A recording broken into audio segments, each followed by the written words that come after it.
এনক্লেক্স এক্সামটা আসলে কি, সিস্টেমটা কেমন, বাংলাদেশে কি এনক্লেক্স আরএন পরীক্ষা দেওয়া যায়, পরীক্ষাটা কি ডিপ্লোমা বেসে সকলেই দিতে পারবে, জার্নিটা ঠিক শুরু হবে কোথা থেকে, কেমন খরচ হতে পারে।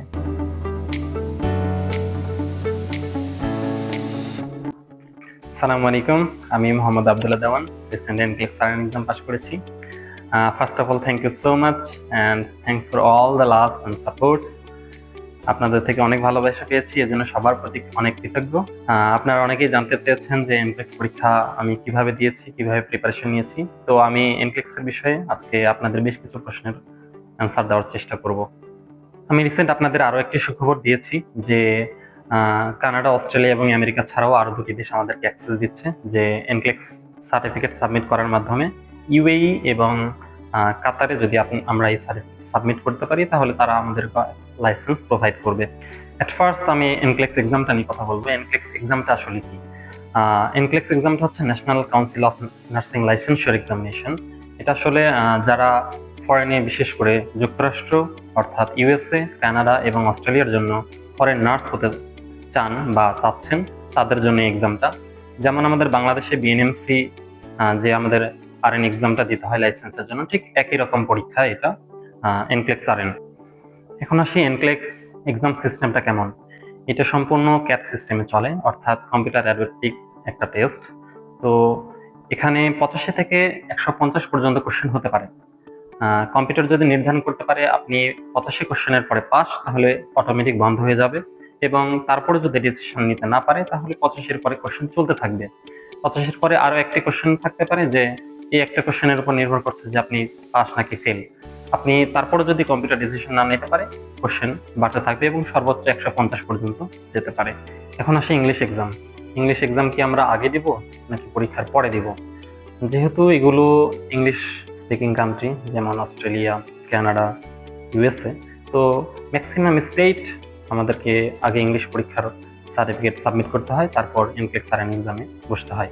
তবে কিছু কিছু স্টেট ইংলিশ পরীক্ষা ছাড়াই আমাদেরকে অ্যালাউ করে যে আমরা আগে পরীক্ষা দিতে পারবো, তারপর ভিসা ইন্টারভিউর আগে, ওই দেশে যাওয়ার আগে আমাদেরকে ইংলিশের সার্টিফিকেট সাবমিট করতে হবে। আর এক্সাম সেন্টার, বাংলাদেশে কি এনক্লেক্স আরএন পরীক্ষা দেওয়া যায় নাকি বিদেশে গিয়ে দিতে হবে?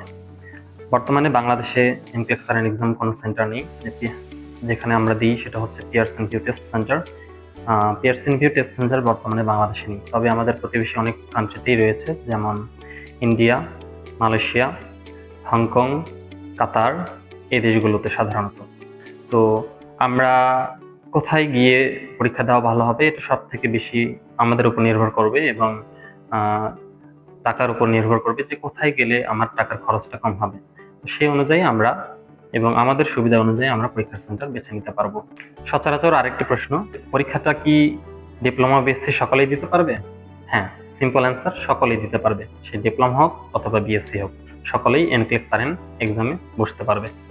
এরপর মেইন এরিয়াতে আসি যে এনক্লেক্স জার্নিটা ঠিক শুরু হবে কোথা থেকে।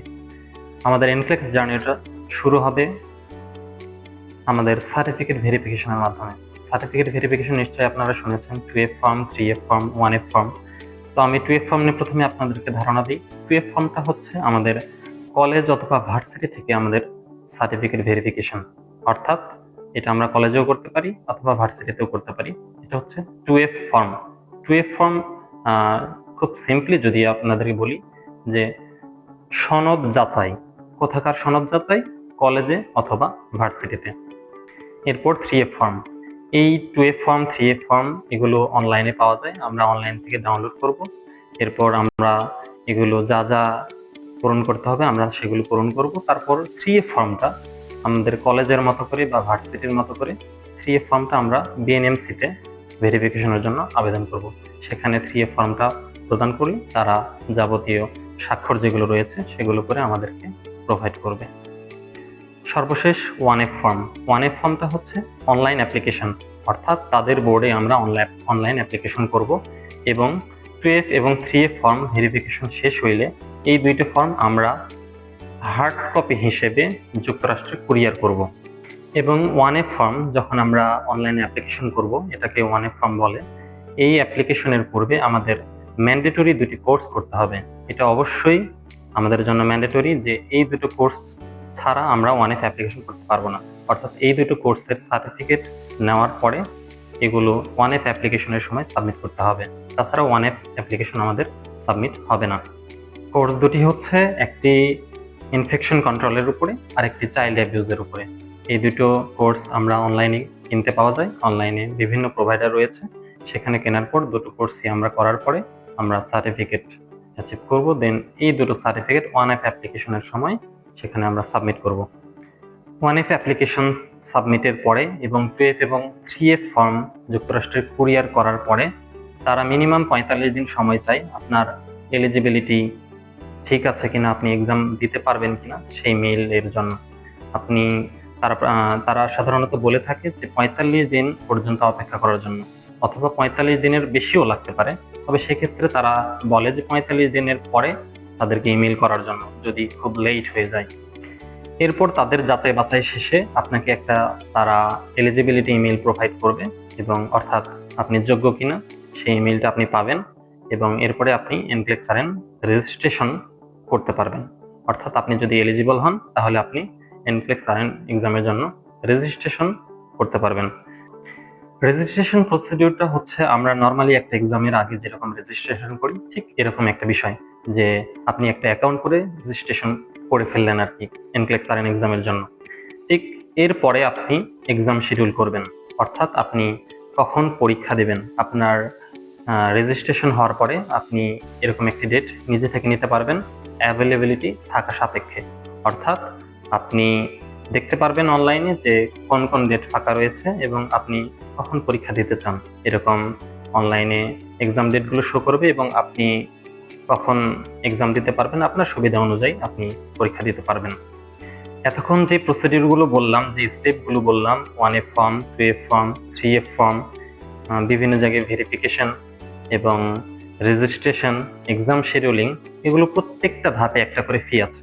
এগুলো যখন আপনি করবেন আপনি সবগুলো ফি জানতে পারবেন, এবং আমি পরবর্তীতে এই বিষয়ে বিস্তারিত জানাচ্ছি। এরপর হচ্ছে রিসোর্স, আমি কি কি বই পড়েছিলাম, কোথা থেকে পড়েছিলাম, অনলাইনে নাকি অফলাইনে। আমাদের বাজারে আপনারা সবাই নাম শুনেছেন সিম্পল নার্সিং একটা বই আছে। বইটা আমরা আসলে অনেক ভাগ্যবান যে এই বইটা আমরা পেয়েছি। এগুলো সবই বিদেশি বই, খুব সুন্দরভাবে সাজানো। আপনি চাইলে এটা দিয়ে আপনি শুরু করতে পারেন নিঃসন্দেহে, এইটা আপনি মেইনস্টে হিসেবে ধরে রাখতে পারেন। আরও একটি লিজেন্ডারি বই রয়েছে, ইতিমধ্যে আপনারা জানেন, সন্ধ্যার স্নান। বইটি আপনি পড়লে আপনি বিস্তারিত খুব সুন্দরভাবে সবকিছু জানতে পারবেন। এই বইয়ে আপনি A to Z খুব সুন্দরভাবে, খুব সিম্পল ভাবে সবকিছু দেওয়া আছে। এবং এছাড়াও রিসোর্স হিসেবে কোশ্চেন ব্যাংক আছে, অনলাইনে সাবস্ক্রিপশন আছে। এই বিষয়ে আমি কিভাবে প্রিপারেশন নিয়েছি বিস্তারিত আমি পরবর্তীতে আপনাদের আরো ভালোভাবে জানানোর চেষ্টা করব। আমি সবগুলো সংক্ষেপে বলার চেষ্টা করছি, কারণ এটি একটি প্রাথমিক ভিডিও। সবগুলো বিস্তারিতভাবে বলতে গেলে ভিডিওটা অনেক লং হয়ে যাবে। সো পরবর্তীতে আমি সব স্টেপগুলো ভেঙে ভেঙে বলার চেষ্টা করব। আমি প্রিপারেশন নিয়েছিলাম লাস্ট এপ্রিল থেকে, 2025-এর এপ্রিল থেকে। আমি জবের পাশাপাশি প্রিপারেশন নিয়েছি, তো আমার মনে হয় যে আমার একটু সময় বেশি লেগেছে। তারপরেও খুব বেশি না, 9-10 মাস। আপনারা যদি মনে করেন যে আমি শুধু প্রিপারেশন নিব, তো আমি ব্যক্তিগতভাবে মনে করি আপনি 6 মাসের মধ্যে একটা ভালো প্রিপারেশন নিয়ে ফেলতে পারবেন। কেউ যদি আমাকে বলেন কোন সময়টা বেস্ট হবে এই প্রিপারেশন নেওয়ার জন্য, তো আমি সাজেস্ট করব পার্সোনালি আমি মনে করি যে যারা রিসেন্ট পাস করে ইন্টার্নে যোগদান করছেন, ইন্টার্নে যে 6 মাস সময়টুকু, এই সময়টুকু আপনারা যদি ভালোভাবে পড়াশোনা করেন, বিস্তারিত পড়াশোনা করেন, ইনডেপথ পড়াশোনা করেন, আপনি একই সঙ্গে বাংলাদেশের RN পাস করবেন এবং একই সঙ্গে NCLEX RN পাস করতে পারবেন দৃঢ় কনফিডেন্সে। আপনাদের সব থেকে বড় একটি কনসার্নের জায়গা যে এই পরীক্ষাটি দিতে কেমন খরচ হতে পারে। যেহেতু আমাদের বাংলাদেশের সেন্টার নেই, সেহেতু আমাদের টাকার অঙ্কটা একটু বেশি। তো যদি আমি ওভারঅল আপনাদের বলি, তো আপনাদের মিনিমাম 2 লক্ষের একটা প্রিপারেশন নিয়ে রাখতে হবে। কোথায় কিভাবে কতটুকু খরচ হয় আমি ধাপে ধাপে পরবর্তীতে শীঘ্রই জানানোর চেষ্টা করবো ইনশাআল্লাহ। Thank you once again. খুব সংক্ষিপ্তভাবে আপনাদের পুরো বিষয়টা একটু ধারণা দেওয়ার চেষ্টা করলাম, যেহেতু এটা একটা প্রাথমিক ভিডিও। আমি প্রতিটা স্টেপ পরবর্তীতে বিস্তারিতভাবে খুব শীঘ্রই জানানোর চেষ্টা করবো ইনশাআল্লাহ। সকলকে অসংখ্য ধন্যবাদ। আসসালামু আলাইকুম।